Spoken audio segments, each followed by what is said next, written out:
Riding gravel means different things to different people. Here in Colorado, we like to get high in the Rocky Mountains.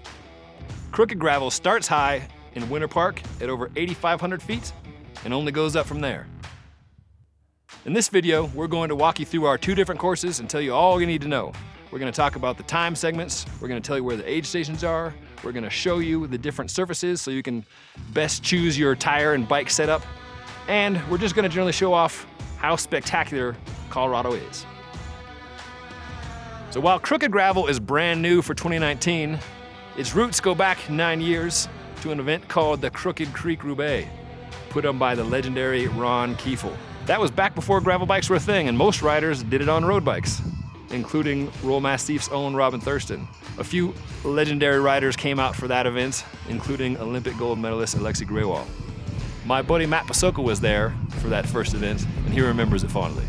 When I rode this event 9 years ago, the surfaces they're all dirt, but there wasn't such thing as a gravel bike. It was either a cyclocross bike or a road bike, and you know, riding 90 miles on a cyclocross bike isn't always the most comfortable thing just because of geometry and that sort of thing. So just about everyone was on a road bike. Most people had a little larger tire, like a 25 millimeter tire at the time.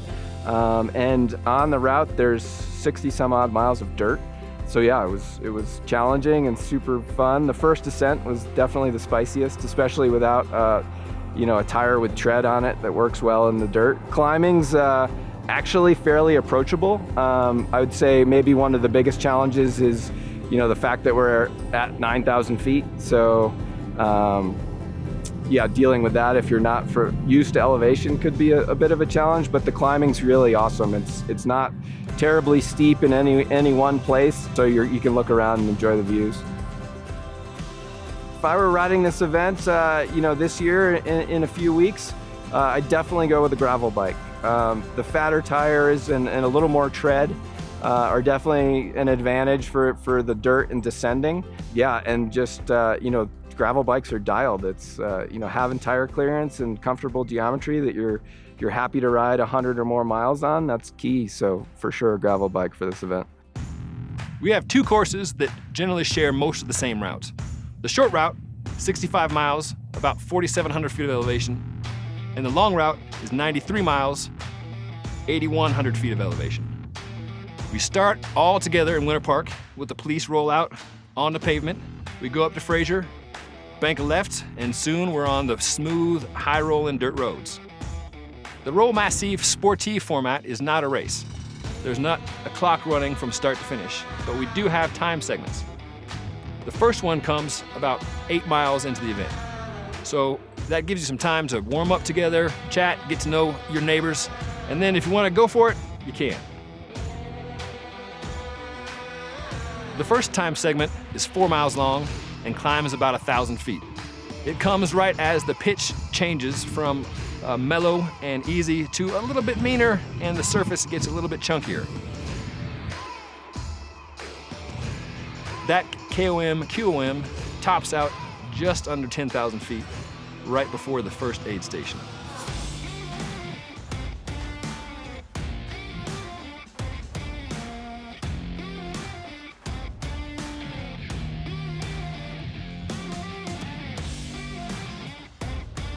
Since we're not racing the whole time, by all means, stop at the aid station, regroup with your friends, take some photos, and enjoy where you are.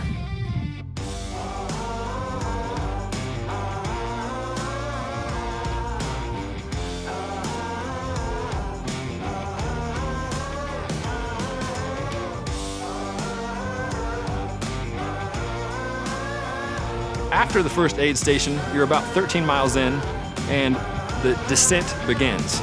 Please take it easy here. The road is pretty gnarly. It's an ATV Jeep road.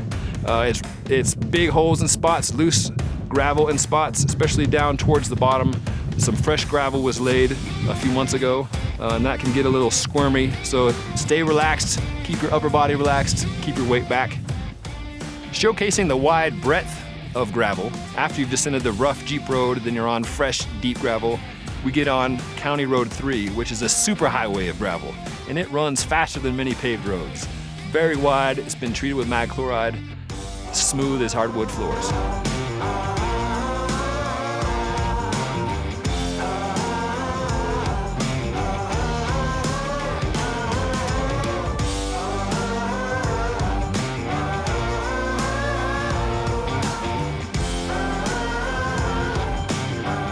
Here we can enjoy sailing 30, 40, 50 miles an hour downhill with the valley opening up in front of us.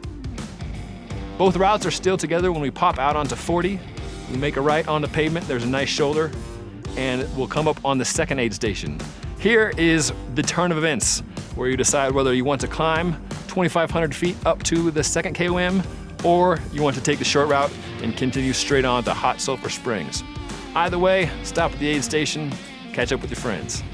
The second KOM, the long alpine grind, is a 10-mile, 2,500 foot climb up over 10,000 feet. The views are spectacular and the air is thin. Once you top out over the second KOM, definitely be careful on the descent down to the third aid station. In particular, there's one left-hand bend where the drop-off is sharp, the views are spectacular, and the consequences are dire if you go over. After the third aid station, you flip it, come back from whence you came. Short climb up to the top of that KOM, and then a long descent back down. This is the one spot of the course that has two-way traffic.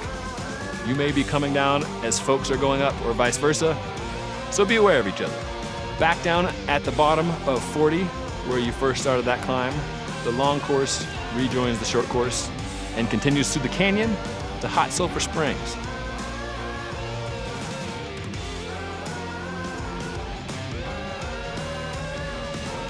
Just outside of Hot Sulphur Springs, the third and final KOM starts. It's a short but steep one up Cottonwood Pass. About 2.5 miles, 900 feet elevation gain. Up and over Cottonwood Pass, enjoy the valley opening up in front of you and a bomber descent. We'll have one more aid station for you in the closing miles. Again, with our sporty format, the time is not start to finish of the whole event, but only for the time segments. We'll have men's and women's winners for both the short course and the long course, and those will be taken on the cumulative times of the time segments. After being on gravel for most of the day, the closing miles of Cricket Gravel are on pavement. And before you do this ride, you may think, I wish there was more gravel. But after grinding it out all day, I'm willing to bet you're going to enjoy a little smooth asphalt to coast on home. Back in Winter Park, we meet up at Hideaway Park for live music, great food, and more good times.